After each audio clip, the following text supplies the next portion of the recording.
పిత పుత్ర పవిత్రాత్మ నామమున ఆమేన్. క్రీస్తునాథుని యందు మిక్కిలి ప్రియమైన సహోదరి సహోదరులారా, మన ప్రభు అయిన క్రీస్తు పేరట మీ అందరికీ వందనాలు. ఈరోజు అనుదిన ధ్యానాంశంలో భాగంగా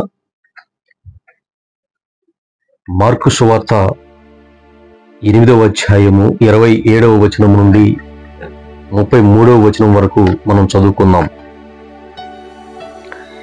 యేసు శిష్యులతో కైసరియా ఫిలిప్పు ప్రాంతమునకు వెళ్ళుచు మార్గ మధ్యమున ప్రజలు నేను ఎవరినని చెప్పుకొనుచున్నారు అని వారిని అడిగెను. అందుకు వారు, కొందరు బప్తిస్మా యోహాను అనియు, మరికొందరు ఏలియా అనియు, మరికొందరు మరొక ప్రవక్త అనియు చెప్పుకొనుచున్నారు అనిరి. అప్పుడు యేసు, మరి నన్ను గూర్చి మీరు ఏమనుకొనుచున్నారు అని వారిని ప్రశ్నింపగా, పేతురు, నీవు క్రీస్తు అని ప్రత్యుత్తరమిచ్చెను. అంతటా ఆయన తాను ఎవరైనది ఇతరులకు తెరపరాదని వారిని ఆదేశించెను. యేసు శిష్యులకు, మనుష్య కుమారుడు అనేక శ్రమలను అనుభవించి పెద్దలచే, ధర్మశాస్త్ర బోధకులచే, ప్రధానార్చకులచే నిరాకరింపబడి చంపబడి 3వ రోజున ఉత్థానమగుట అగత్యము అని ఉపదేశించి వారికి ఈ విషయమును తెల్లతేటము చేసెను. అంతటా పేతురు ఆయనను ప్రక్కకు తీసుకుని పోయి, అట్లు పలుకురాదు అని వారిపసాగెను. యేసు శిష్యుల వైపు తిరిగి పేతురును చూచి, సైతాను, నీవు నా వెనుకకు పొమ్ము, నీ భావములు మనుష్యులకు సంబంధించినవే కాని దేవునికి సంబంధించినవి కావు అనెను. ఇది క్రీస్తు సువిశేషము. క్రీస్తువా, మీకు స్తుతి కలుగును గాక. ఆమేన్. ప్రియమైన వారలారా, ఈరోజు మనం చదువుకున్న సువిశేష పఠనంలో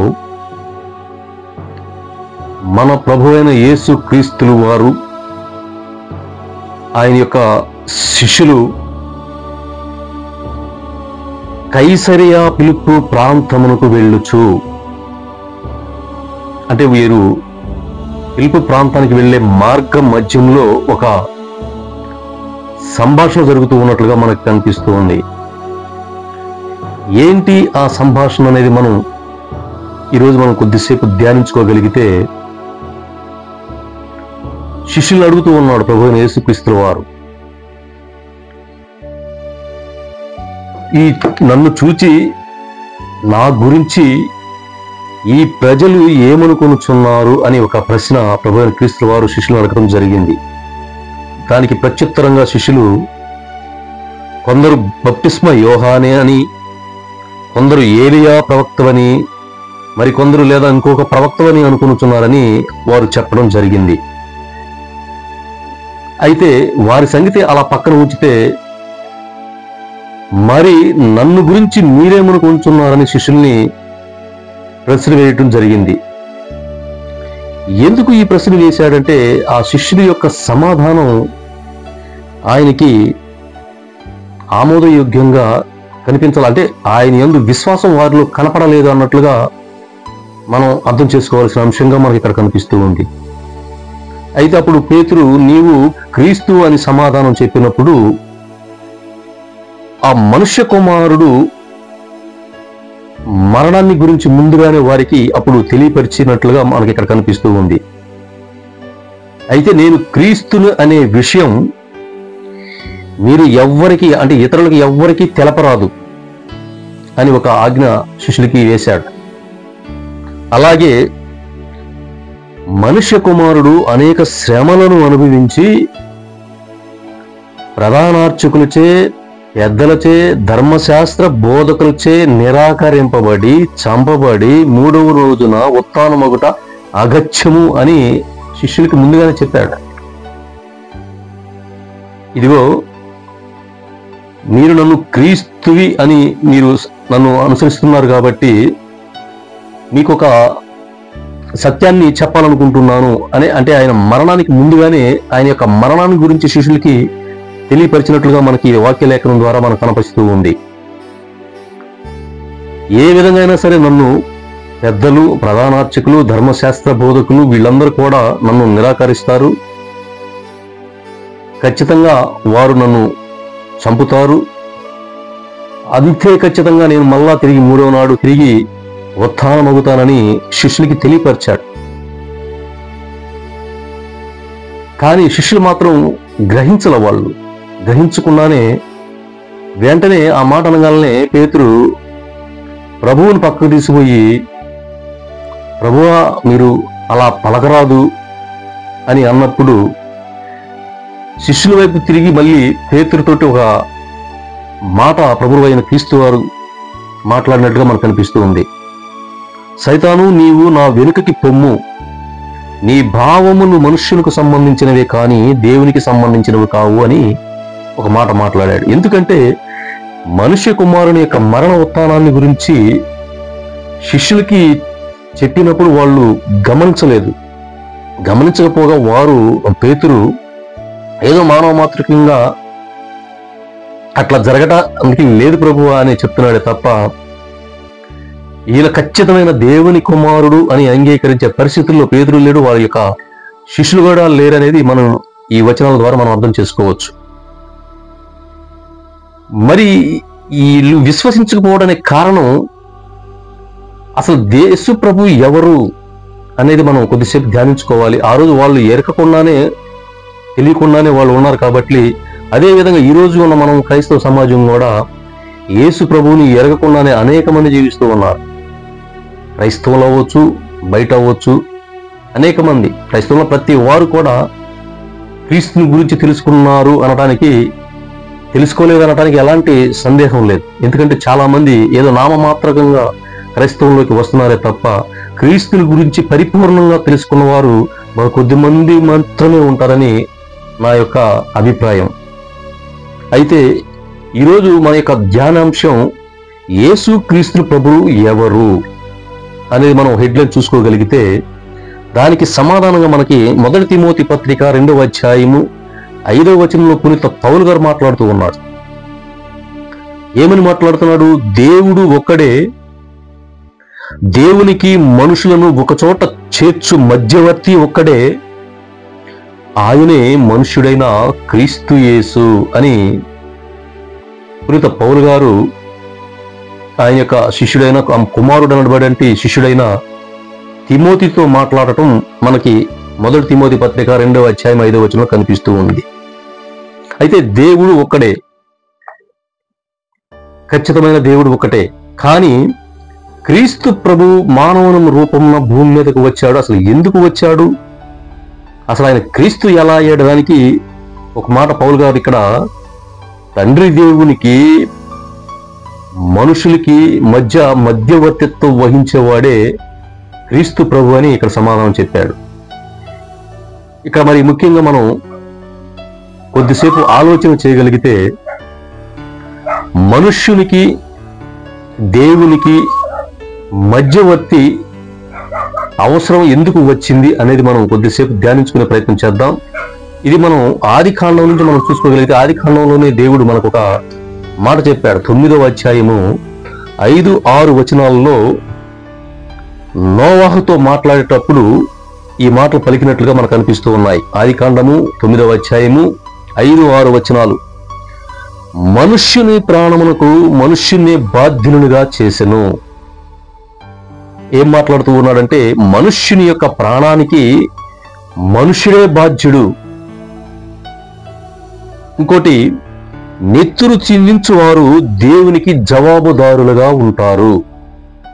ఈ యొక్క వచనం ద్వారా మనం ఈరోజు కొద్దిసేపు ధ్యానించుకుంటే అక్కడ కూడా తిమోతికి చెప్పిన మాటలో కూడా మధ్యవర్తి అనే పదం మనకు కనిపిస్తుంది. దేవునికి మనుష్యునికి మధ్యవర్తి.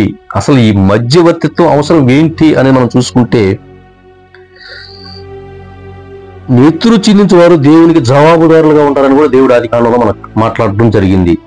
అయితే మనుష్యునికి దేవునికి మధ్యవర్తిత్వం అనేది అనాది నుంచి, అంటే మనం దేవుని యొక్క ఆరంభం నుంచి కాకపోయినా తర్వాత ధర్మశాస్త్రం రూపంలో ఒక ఛాయారూపాన్ని మనకు చూపించడం జరిగింది.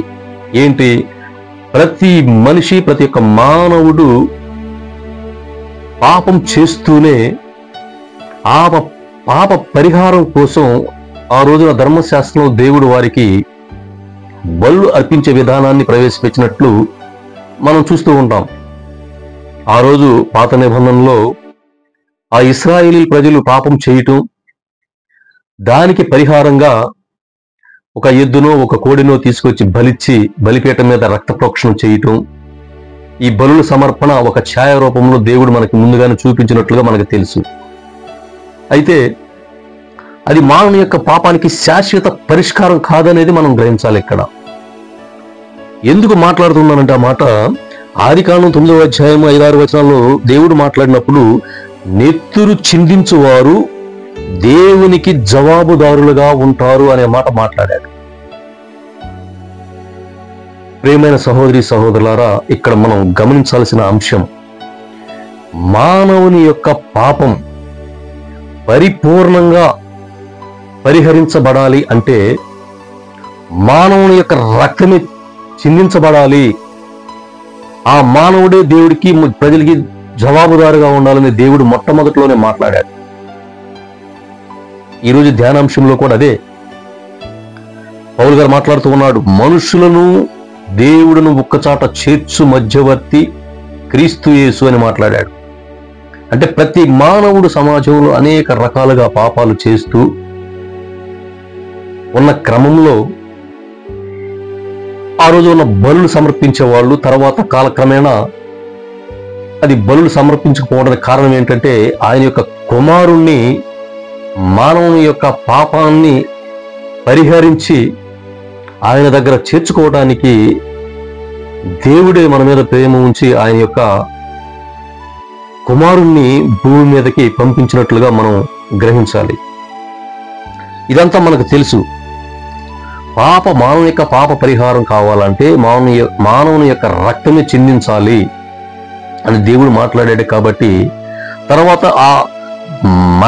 ఆ చిందించడానికి దేవుని యొక్క మనుషులకి మధ్య వర్తిత్వం వహించడానికి మానవుల్లో ఎవ్వరు కూడా అర్హత కలిగిన వారుగా లేరు. కాబట్టే ఆయన యొక్క సొంత కుమారుణ్ణి మన భూమి మీదకి పంపించి మన యొక్క పాప పరిహారం కోసం ఆయన బలియాగం సమర్పించాల్సిన అవసరం ఏర్పడింది అనేది మనం గ్రహించాలి. అయితే ఇక్కడ మరి యేసు కూడా చెప్తూ ఉన్నాడు, మధ్యవర్తిత్వం, మనుషులకు దేవునికి మధ్యవర్తిత్వం. దేవుడు పరలోకంలో ఉంటాడు, ప్రతి మనిషి మానవుడు కూడా భూలోకంలో ఉంటాడు. మట్టి నుండి మనిషిని సృష్టించినట్లే మనిషి యొక్క ఆత్మను కూడా దేవుడే పంపించాడు. మరి ప్రతి మనిషి మరణించిన తరువాత ఎక్కడికి వెళ్తాడు అనేది మనం చూసుకోగలిగితే శరీరం మాత్రం భూస్థాపితం చేయబడుతుంది, ఆత్మ మాత్రం ఖచ్చితంగా దేవుని దగ్గరికే ఎక్కడి నుంచి అయితే వచ్చిందో తిరిగి మరి అక్కడికే వెళ్ళాలి. కాబట్టి ఖచ్చితంగా మళ్ళా తిరిగి దేవుని దగ్గరికి మాత్రమే వెళుతుందని మనం గ్రహించగలగాలి. మరి దేవుని దగ్గరికి వెళ్ళినప్పుడు మన యొక్క ఆత్మ భూమి మీద ఉన్నప్పుడు ఏ విధంగా ఉంది? పాపపు క్రియలతో ఉందా, లేదా దేవుని యొక్క వాక్యానుసారం ఆజ్ఞానుసారం నడుచుకొని ఉందా అనేది మనం పరిశీలిస్తే మన యొక్క ఆత్మ పాపాలని క్షమించడానికి క్రీస్తు ప్రభువు ఉన్నాడు. కాబట్టి మనం బ్రతికి ఉన్నప్పుడే పాపం చేసిన ఆత్మ ఎడిదిరిగి పరలోకానికి వెళ్ళలేదు. కాబట్టి మనం బ్రతికి ఉన్నప్పుడే మన యొక్క పాపాల్ని మన ప్రభువైన క్రీస్తు దగ్గర ఒప్పుకొని ఆయనకి అంగీకార యోగ్యంగా జీవించితేనే తప్ప పరలోక రాజ్యంలో తండ్రి దగ్గరికి రాలేమని ప్రభువైన యేసుక్రీస్తు వారే మాట్లాడుతూ ఉన్నాడు. యోహాను సువార్త 14వ అధ్యాయము 6వ వచనంలో ఏమని మాట్లాడుతూ ఉన్నాడు? నేనే మార్గమును సత్యమును జీవమును, నా మూలమును తప్ప ఎవడనూ తండ్రి యొద్దకు రాలేడు. ఈ మాట ఎందుకు మాట్లాడాడంటే ప్రతి మనిషి కూడా తండ్రి దగ్గర కంటే పరలోక రాజ్యానికి వెళ్ళాలంటే నా ద్వారానే వెళ్ళాలి, అంటే యేసుక్రీస్తు అయిన నా ద్వారానే మీరు పరలోక రాజ్యానికి వెళ్ళగలరు. ముందు పరలోక రాజ్యానికి వెళ్ళాలంటే ముందుగా మీరు నా దగ్గరికి రావాలి. అందుకే నేనే మార్గం అని అన్నాడు. ఆ పరలోక రాజ్యం యొక్క దారి చూపించే వ్యక్తిగా, దేవునికి ప్రజలకి మధ్యవర్తిగా ఉండే వ్యక్తిగా యేసు ప్రభువు వారు మనకి ఇక్కడ కనిపిస్తూ ఉన్నారు. అదే ఈరోజు మనం మార్కు సువార్త 8వ అధ్యాయం 27 నుండి 33వ వచనం వరకు మనం ఇదివరకు చదువుకున్న సువిశేష పట్టణంలో కూడా కనిపిస్తూ ఉంది. సరే, ఇదంతా మనం తెలుసుకున్న తర్వాత ఆ రోజు శిష్యుల్ని యేసుక్రీస్తు ప్రభువారు ఏ విధంగా ప్రశ్నించారో, ఈ ప్రజలు నన్ను గురించి ఏమని అనుకునుచున్నారని చెప్పుకొనుచున్నారని ప్రశ్నించాడో, అదే రీతిగా ఈ రోజున ప్రభువు నిన్ను నన్ను ప్రశ్నిస్తే మనం ఏ విధంగా జవాబు చెప్తాం అనే విధంగా మనం ఒకసారి గుర్తిరిగి ఉండాలి. అంటే కొంతమంది ఒక ప్రవక్తగా యేసుక్రీస్తుని చూస్తూ ఉండొచ్చు. అయితే కొంతమంది ఒక మతాన్ని స్థాపించిన వ్యక్తిగా చూస్తూ ఉన్నారు. అంటే క్రైస్తవుడు అంటే యేసుక్రీస్తు స్థాపించాడు అని కొంతమంది ఆయన ఏదో బ్రతికి భూమి మీద ఉన్నాడు, ఏదో ఒక ప్రవక్తగా ఉన్నాడు అని కొంతమంది అంటూ ఉంటారు. మనం వింటూనే ఉన్నాం. అయితే క్రైస్తవమైన మనం ఆయన గురించి ఏ విధంగా మనం ఆయన్ని అర్థం చేసుకున్నామని మనం ప్రశ్నించగలిగితే, ఆయన్ని మనం ఖచ్చితంగా రక్షకుడుగా, మన యొక్క పాప విమోచకుడిగా మనం గుర్తిరగాలని ఈరోజు ధ్యానాంశం మనల్ని గుర్తు చేస్తూ ఉంది. అంటే మనం ఆయన ఏ విధంగా మనం గుర్తిస్తామో అదే విధంగా మన యొక్క జీవిత విధానం కూడా ఉంటుంది. కాబట్టి మనం క్రైస్తవులుగా ఖచ్చితంగా క్రీస్తు, పేతురు అన్నప్పుడు నీవు క్రీస్తు అన్నప్పుడు నీవు క్రీస్తు అని మనం కూడా అంగీకరించి, ఆయనే మనకు మార్గం, ఆయనే సత్యం, ఆయనే జీవం, ఆయన తప్ప ఇంకెవరూ లేరు అనేది పరిపూర్ణంగా మనం గుర్తెరగాలి అనేది ఈనాటి సువిశేష పఠనం ద్వారా మనం గ్రహించగలగాలి. అయితే ఈరోజు ఉన్న సమాజంలో చాలా మంది క్రైస్తవుల్లో ఒక అభిప్రాయం ఉంటూ ఉంది. కొంతమంది బోధకులు కూడా అలాగే తయారనడానికి అతిశయోక్తి లేదు. ఎందుకు ఈ పదం వాడుతూ ఉన్నానంటే, ఈరోజు కొంతమంది బోధకులు కావచ్చు, కొంతమంది విశ్వాసులు కావచ్చు, బోధకుల విషయానికి వస్తే, ఇదిగో మీరు క్రీస్తుని నమ్ముకోండి, మీ సమస్యలు పోతాయి, మీ అప్పులు పోతాయి, మీ రోగాలు నయమవుతాయి, మీకు ఉద్యోగాలు వస్తాయి, మీరు ఇల్లు కట్టుకోవచ్చు, ఇలాంటి మాటల్ని చెప్పి సరైన క్రీస్తుని గురించి చెప్పడం చాలా అరుదుగా మనకు కనిపిస్తూ ఉంది.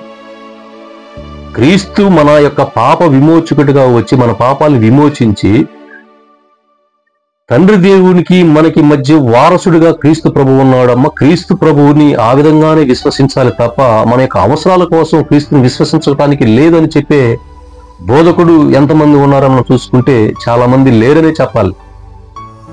ఎందుకు నేను ఈ మాట మాట్లాడుతూ ఉన్నానంటే, నేను అనేక మంది బోధకుల్ని పరిచారాలని చూస్తూ ఉన్నాను. చాలా మంది ఇవే బోధనలు సరైన క్రీస్తు మార్గం గురించి చెప్పకుండా ఏదో వారి యొక్క అవసరతలు, వారి యొక్క బలహీనతలను చూపిస్తూ ఒక విధంగా వాళ్ళని బ్లాక్మెయిల్ చేసిన విధానాల్లో సువార్తలు చెప్తూ ఉన్నారు.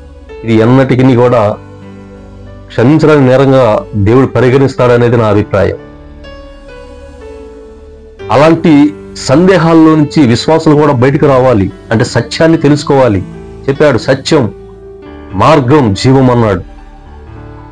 యేసుక్రీస్తు మార్గం ఏంటి, ఆయన యొక్క సత్యం ఏంటి, ఆయన యొక్క జీవం ఏంటి, ఇది తెలియపరచకుండా ఆయన ఆపదల ముక్కులు తీర్చేవాడుగానే యేసుప్రభుని వర్ణిస్తూ అనేక బోధనలు ఈనాటి సమాజంలో మనకు కనిపిస్తూ ఉన్నాయి. ప్రియులారా, ఈ యొక్క సువార్త పట్టణం ఈరోజు మనల్ని హెచ్చరిస్తూ ఉంది. క్రీస్తుని ఒక అవసరాలు తీర్చే దేవుడిగా మాత్రమే కాకుండా పరలోకానికి ఆయనే మార్గమై ఉన్నాడు, ఆయనే సత్యమై ఉన్నాడు, ఆయనే జీవమై ఉన్నాడు అని మనం మనస్ఫూర్తిగా అంగీకరించి విశ్వాసించాలి తప్ప ఏదో ఆపదల ముక్కుల వాడుగా మనం పరిగణించడానికి లేదని ఈరోజు ఈ యొక్క సువార్త పఠనం మనల్ని హెచ్చరిస్తూ ఉంది. ప్రియులారా, ఈ రోజు నుంచైనా సరే క్రీస్తు అంటే ఎవరో తెలుసుకునే ప్రయత్నం చేయండి. క్రీస్తుని గురించి లోతుగా అధ్యయనం చేయండి. అప్పుడే మీకు క్రీస్తు అంటే ఎవరో మీకు అర్థమవుతుంది. తద్వారా మీరు ఆత్మీయతలో బలపడటానికి కూడా ఒక అవకాశం దొరుకుతుందనేదే నా అభిప్రాయం. తండ్రి నుండి, మన ప్రభు క్రీస్తు నుండి మీకు కృపా, శాంతి, సమాధానములు కలుగునుగాక. ఆమేన్.